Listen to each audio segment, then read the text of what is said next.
Good afternoon and welcome to today's special session on NIST 800-171. As most of you know, NIST 800-171 is the crucial framework for protecting controlled unclassified information and is required under both the current DFARS and CMMC mandates. With close to 80,000 companies affected, this makes NIST 800-171 one of the most widely deployed security standards in the defense and contracting ecosystems, if not the most widely adopted. Today, we are going to explore NIST 800-171 specifically from the perspective of small and medium-sized businesses. These companies often lack dedicated compliance resources, yet are expected to meet pretty demanding security standards. We are truly honored to be joined by Dr. Ron Ross, one of the foremost experts in this field and the primary author of the NIST 800-171 standard. Dr. Ross is a fellow at the NIST, National Institute of Standards and Technology, and has worked extensively on cybersecurity systems, security engineering, and risk management.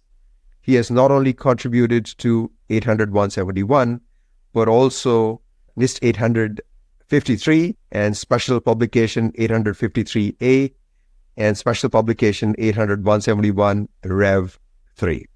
Dr. Ross, thank you so much for all that you do, and thank you for joining us. So let's dive in. Thanks, Sanjeev. It's great to be with you today.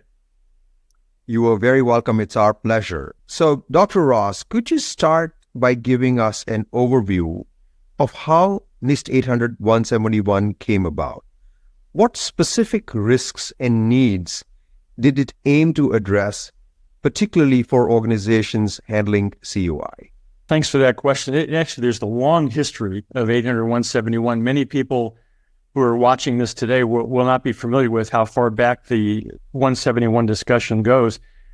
Back in 2010, there was an executive order on protecting controlled unclassified information. So for those who are not familiar, the federal government really has three different buckets of information. I like to kind of keep things as simple as we can and talk about things in fairly high-level terms here so we kind of set the context of what we're talking about. There's a bucket called classified information, and classified information is controlled by a different set of statutes, how to protect classified information, national security information, things like that.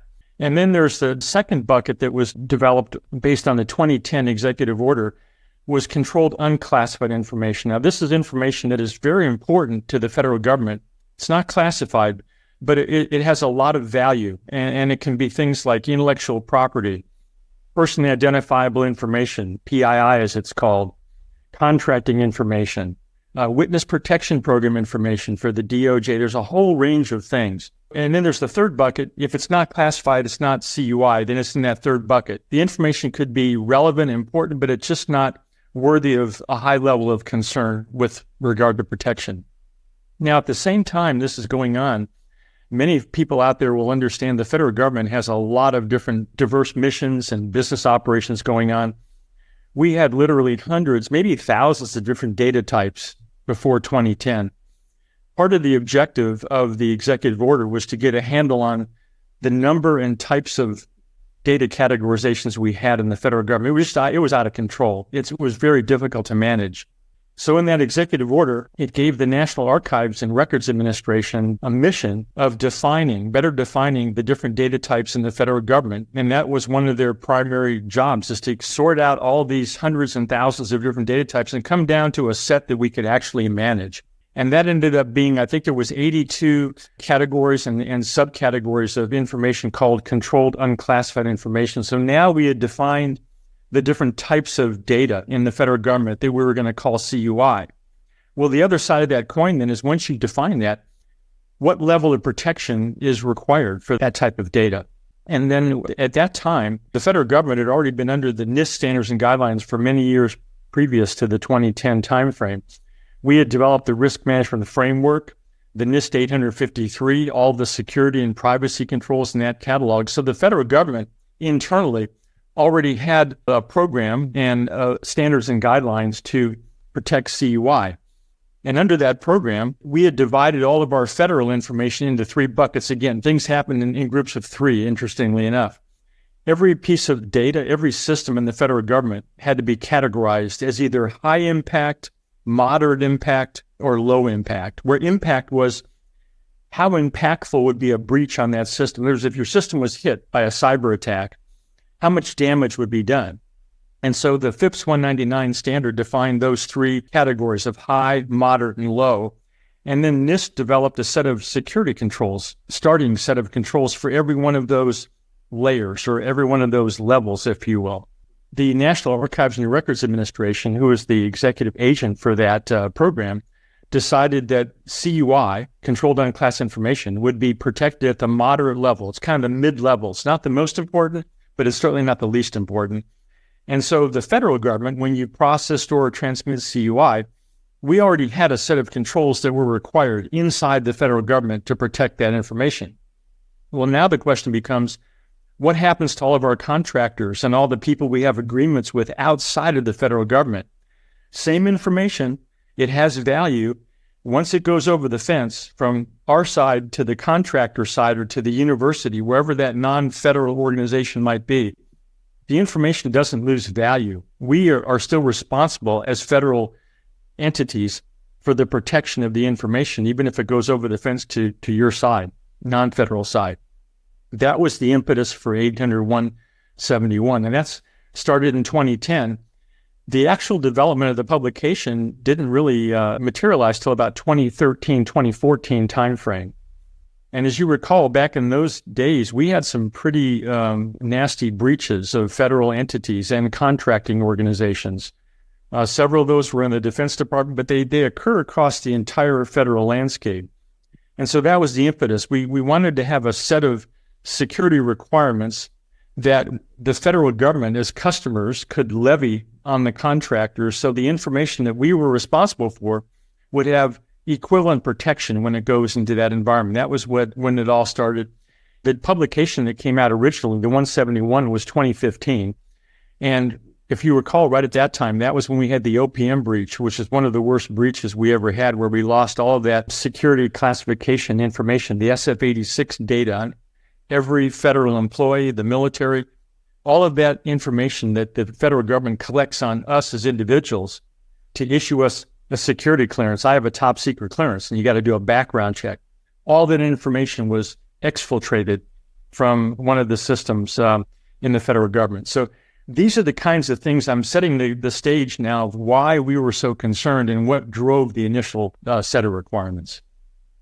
This is so helpful because, again, one can, I didn't know this thing, but you're pointing out that, all the security clearance data was breached and everything is known to the adversary. And now one can see, in context, why these things matter. So thank you for sharing that information. When did you personally get involved with the drafting of these standards?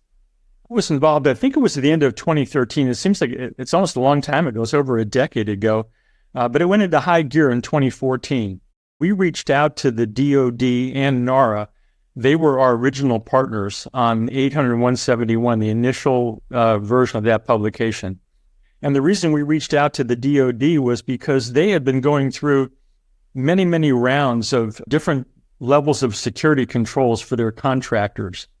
They had 25 controls, they had 75, 50. They were trying to find that sweet spot of the security controls in 853 that they could put out to their contractors that would really have that information protected as well as they needed it to be protected. And so that was our original team. NARA was involved because they were the executive agent, and we thought it was important to have them involved from that standpoint as well. And the other thing I wanted to mention is, having been in this business for decades now, I think I'm approaching my 40th year. It's just been a long time. One of the advantages of being around this long is you have perspective on where we started this whole process. When I first started in cybersecurity, we had mostly the mainframes and the enterprise big systems that were out there. And just think that this is one of the great things about our country, that we innovate and we have great industry partners out there. They're building the technology, they're building the software, the systems that come together and give us a just a tremendous capability. It's changed the way we live. It's changed the way we do business. And computers now have been pushed into everything that matters. It's the nerve center. And this massive convergence of cyber and physical systems, where you have now your critical braking systems in your automobiles being controlled by a computer, driven by software and firmware.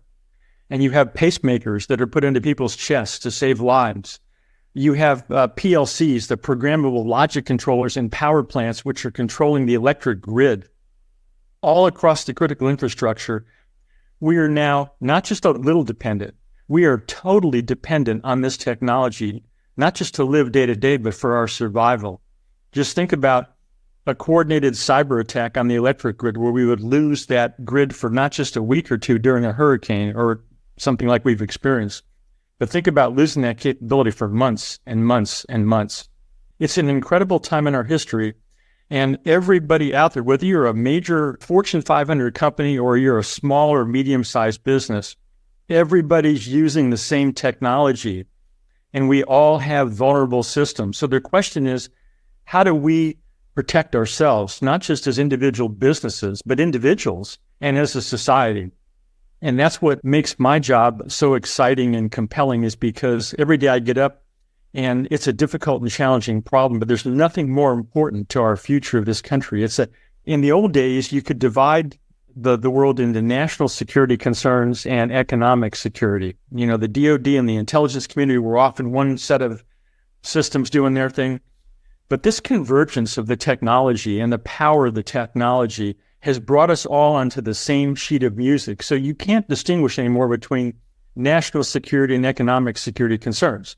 If the DoD is building a new weapons system and they're investing billions of dollars in a weapons system to protect our country, and you want to have the warfighters have cutting-edge technologies to be able to win wars when they have to fight, that technology has to be protected from the time it's in the design phase all the way through development, implementation, and that gets the entire supply chain involved in this. So everybody is on the front line today. If a company is even not related to the Defense Department, let's say CMMC didn't exist and there was no concern with the DoD, just protecting your business. If you're innovating and you're doing things to help your company be successful, one cyber attack, one well-placed attack can literally bring your business to its knees in a nanosecond. I had an interesting call with a person. This was over, I think, a decade ago. This lady called me and she said, look, I'm trying to protect I have a small business. We employ, a dozen people.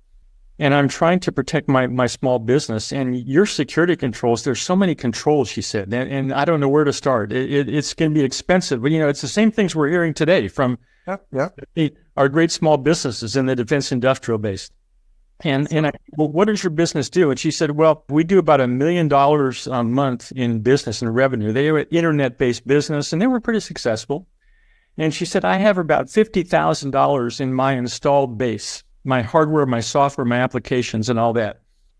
But she said, in order to protect this stuff, I would have to invest, more than that, than the cost I've invested to protect it. In other words, all the security controls, I would have to spend an enormous amount of money. And I said, well, let's play this out. What would happen if you had a cyber attack and your business went down for 2 or 3 days? In other words, you get attacked on day one, you got to see what happened. You got to do the forensics. You got to reconstitute. If you were down for a week, how much lost business is that? If you do $1 million a month and you're down for 1 week, you've lost $250,000 in lost revenue. And that's the good news. The bad news is that your customers that were down for a week, you couldn't serve those customers. They're going to go to your competition now. And so that conversation, I remember that to this day because it's pivotal, because people look at the amount of money it costs to invest in protecting in just the raw numbers of what it's going to cost. They don't look at the lost business potential that may happen, that you may lose customers, you may lose revenue, or your business could go out and never come back, because it's very difficult to start a business today.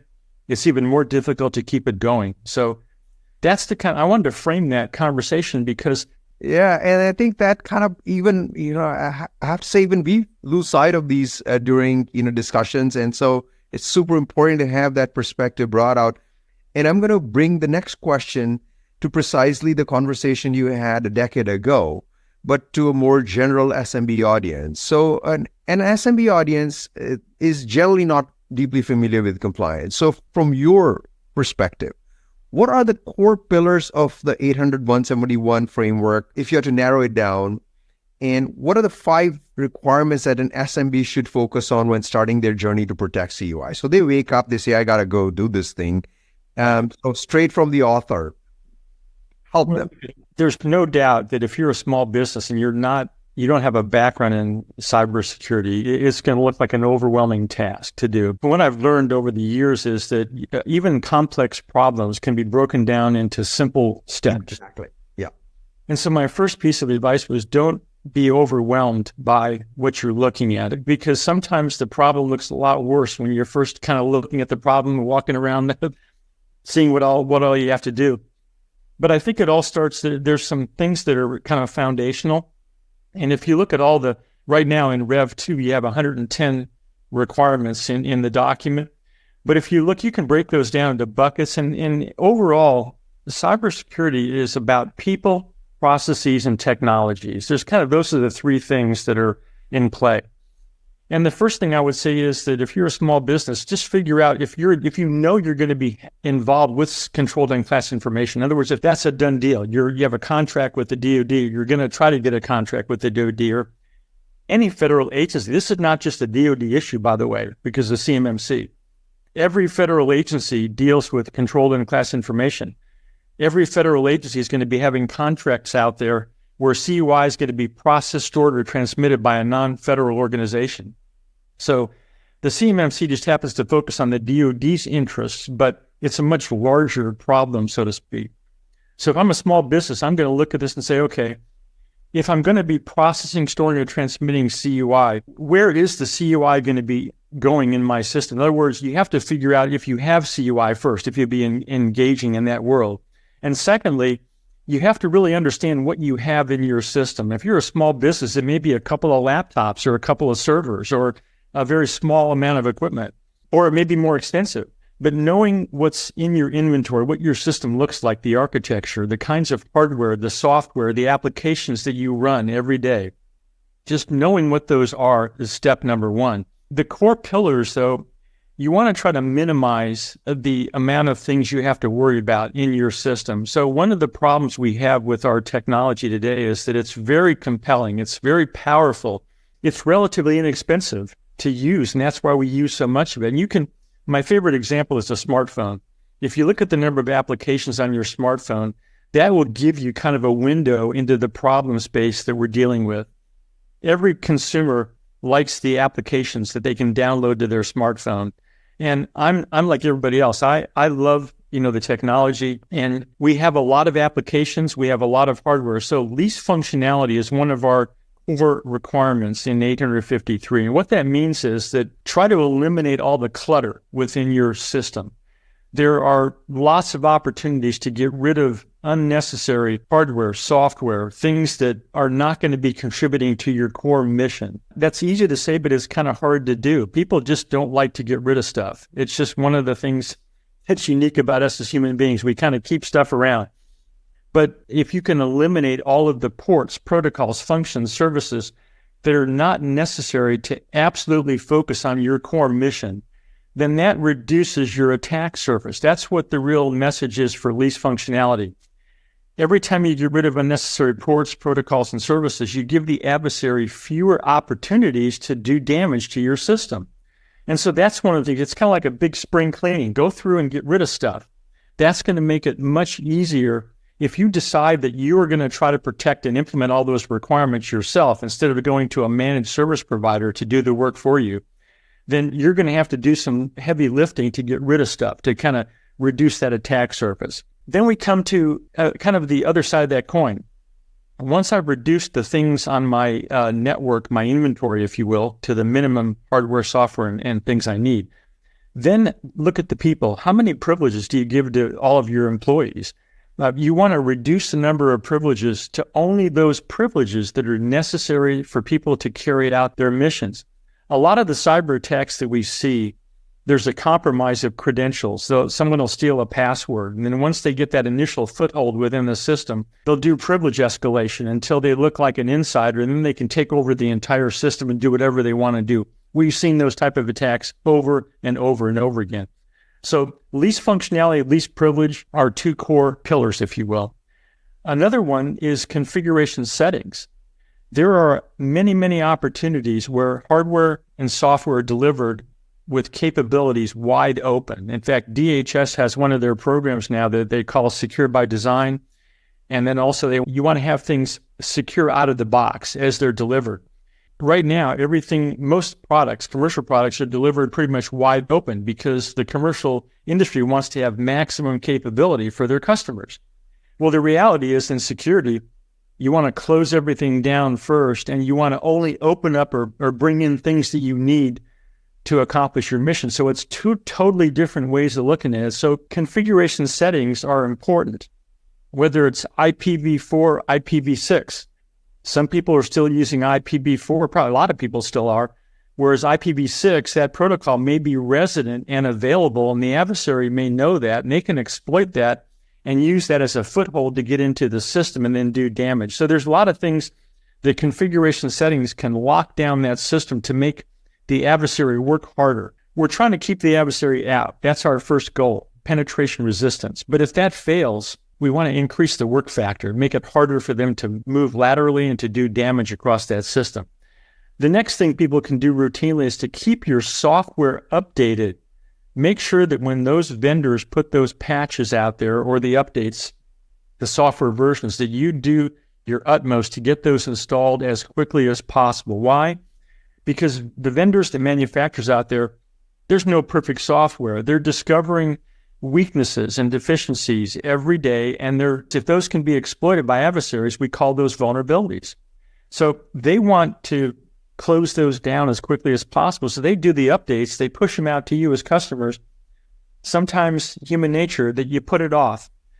But if you delay that software update or applying that patch for a day or two or three, that may be the same day or two or three where the adversary decides to come in and attack your system. So keeping that software up to date, getting rid of old components. In other words, the technology gets better with regard to security as we move forward in time. So every time you introduce a new generation of hardware, software, firmware, the likelihood is that's going to be better protected because industry is learning as they go. They're putting better features, better assurance into those products and systems. And so the newer technologies typically get rid of all the old vulnerabilities that were there before. So that's the other thing that people can do. And I guess the last pillar or the requirement, I would say, these kind of go hand in hand. Information that you have, CUI that you have on your system, you're either going to be processing, storing, or transmitting that CUI. When that information is in your environment and it's at rest on a storage device, it needs to be encrypted. Why? Because if the adversaries get into your system and they're looking around, they're trying to find that valuable data that they can exfiltrate.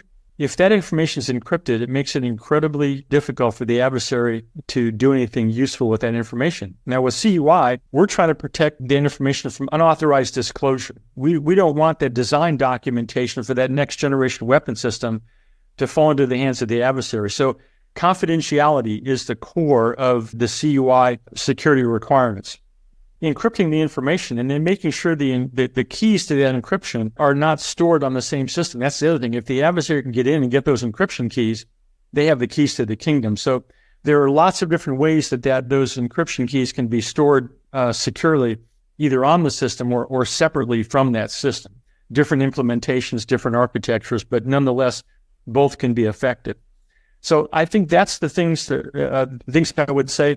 Isolating CUI into its own domain. Sometimes an organization is not going to have the resources to spend the money on protecting everything, every system component that they own.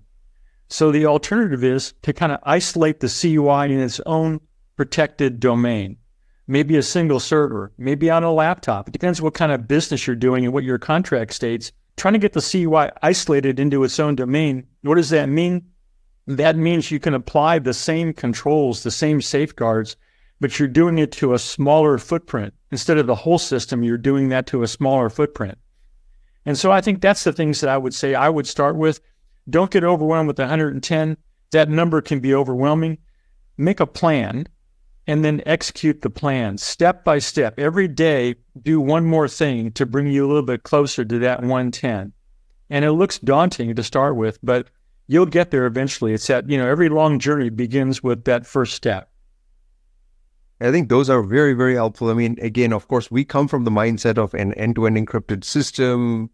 Don't give any privilege to anyone, including an admin. We never hold any keys. So those things are core to our philosophy. But I think the way you put it is so fundamental to folks understanding, where we came from and what are the kind of core pillars. And this whole notion that it will take time, that, don't think that this is a task that can be accomplished like overnight. So plan for it and kind of make one step and one foot in front of the other and kind of get there. So thank you again very much for laying that out.